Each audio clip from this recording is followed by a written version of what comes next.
Welcome students to our class, and in our last video, the first chapter, our amazing planet Earth, we started, and up to globes we have discussed, and what we have come to know about these globes.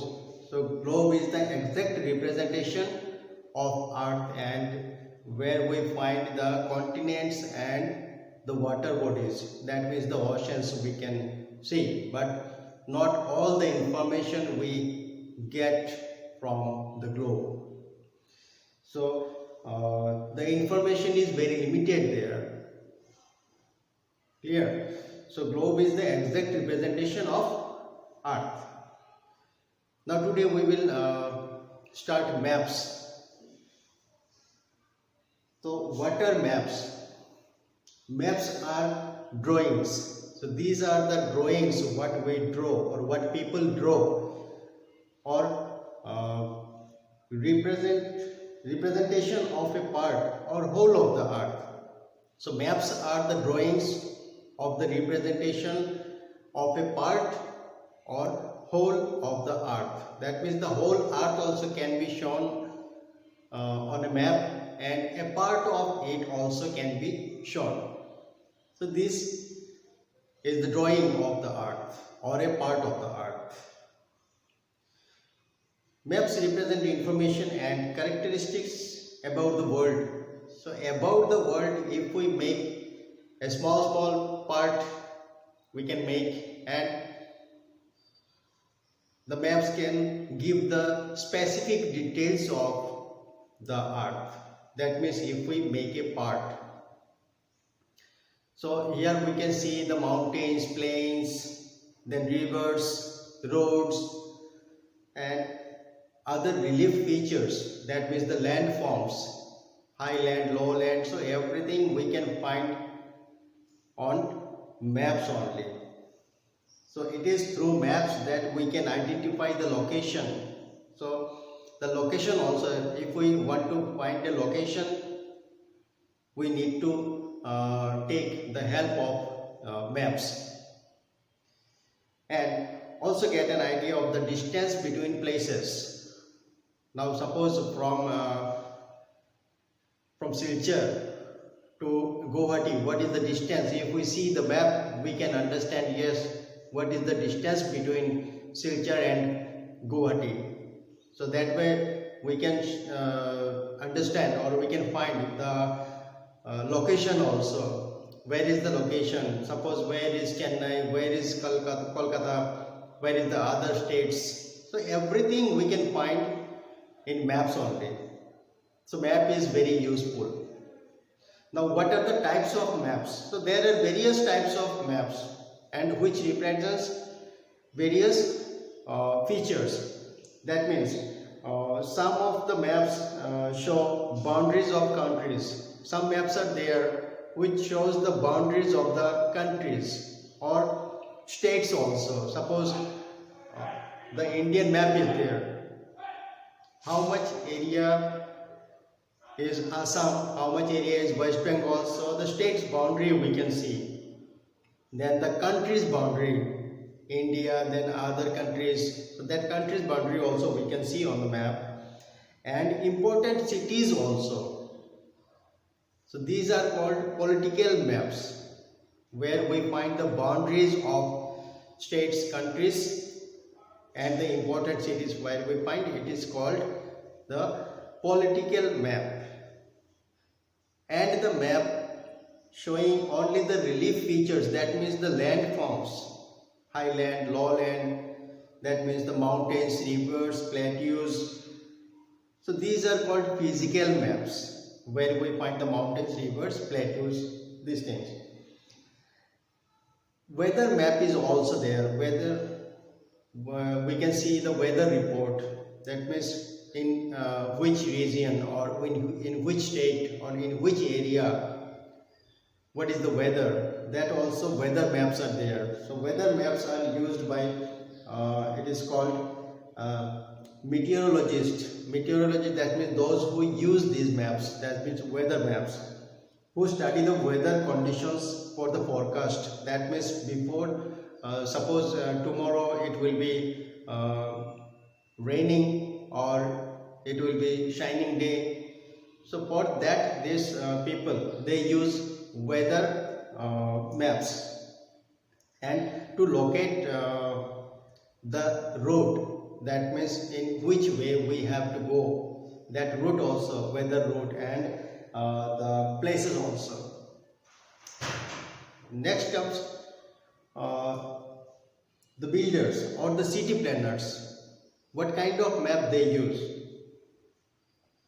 So for constructing school or hospital, parks and banks, so will be built in a particular place. Maps are also important. So builders also use, or city planners also use maps where to make building for the schools, for hospitals, or for any other places, for offices. So they also use. Then maps are also important for aviation. That means traveling on in air. When people are going through air, so they also need maps in which way they have to go. So there are also special thematic maps. Thematic maps are also there that may show distribution of population. That means how much population is there in area.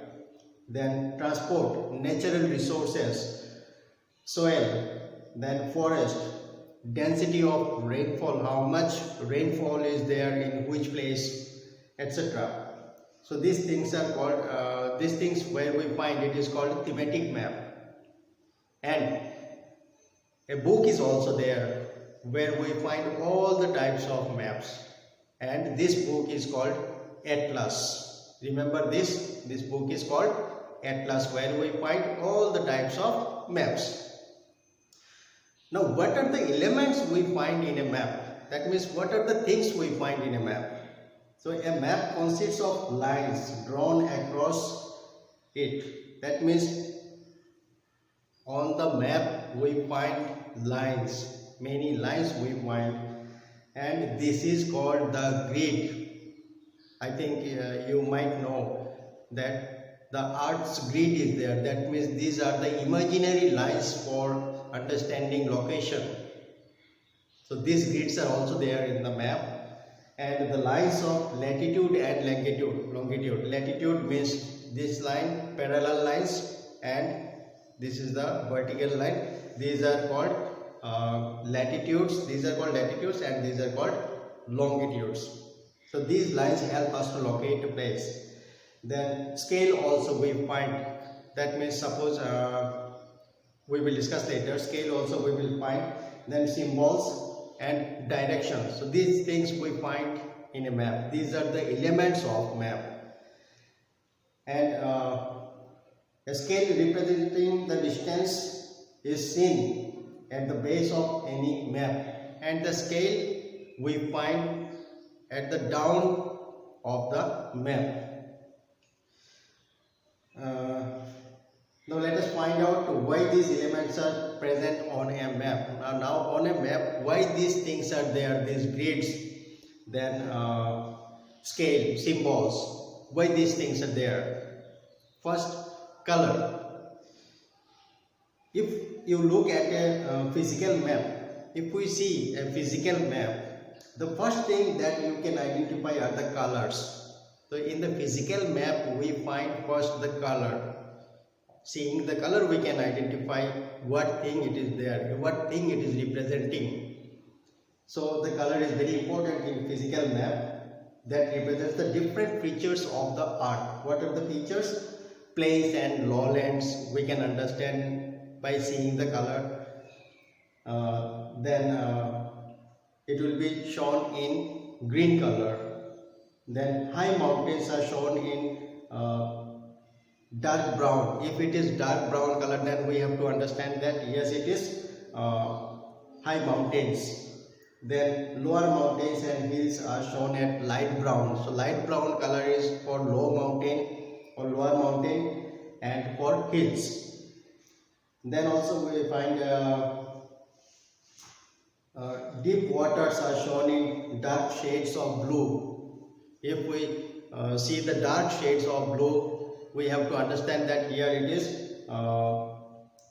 water. That means deep waters are there. And if we see white shallow water, that means white shallow water, if it is shallow water, then it is in light blue color. So that is the usefulness of colors in map. Now the scale. What is scale?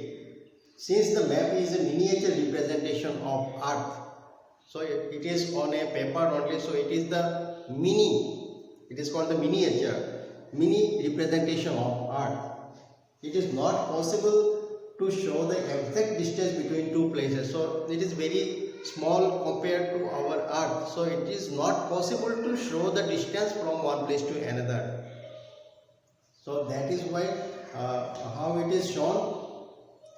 Therefore maps are drawn to a scale. Therefore if we use the scale, so it is easy to understand what is the distance between one place to another. The scale of a map indicates the relationship between the distance shown on the map and the actual distance on the ground. So suppose on the map it is 1 centimeter and the scale will be written at the down of the map that 1 centimeter equal to 100 meter or 100 kilometer. Then we have to understand that if it is 1 centimeter on the ground, the distance is 100 kilometer or 100 meter also. So that distance will be written in that map. Now the symbols. Why the symbols are used? Cartographers, that means those who make maps, they are called cartographers. So cartographers create standard universal symbol, that means everywhere it is applicable. These symbols are same for everywhere. Symbols express significant features, that means some special features it represents. And boundaries between countries are shown as dark dashes. In your book, you can see in page number 5 some symbols are given, and if we see the symbols, then we can understand, yes, it is for this purpose. So boundaries between countries. So one country, suppose India is a country and India's country is there, so it will be in dark dashes will be there. So that means we have to understand that yes, here the boundary of that country finishes and another country starts. Cities are marked as black dots. Now if cities are there in a country, that will be in black dots. Then similarly, boundaries between countries, roads, rivers, railway lines, bridges and capitals are represented by specific symbols. So all the things are represented through symbols. So that symbols, if you see the map, then you will understand. Down name will be written like that in your book, bridge, then how the symbol of bridge will be there, that you will understand. So these symbols help us to read a map accurately. So if symbols are given, then we can understand very easily. Every map has a key. There is a key. That means you can say the way how we have to see. So which gives the scale of the map and explains the meaning of various symbols. So down one box will be there at the down of the map. So you will find the key. That means what thing is for what. So that if we know, we can read a map accurately. The symbols and signs used on maps are called conventional signs and symbols. So what are the symbols and signs are used? These are called conventional signs or symbols. Now the direction. Direction helps us determine where places are located in relation to other locations. Now some directions are there. These directions are given on the map, and this direction helps us to locate any place, where the place is, in which side it is, north side, west side, south side, in which side. So we have to find out with the help of these directions. There are 4 cardinal directions. So there are main 4 directions. These are called cardinal direction: north, south, east and west. These are the 4 main directions. These are called cardinal directions.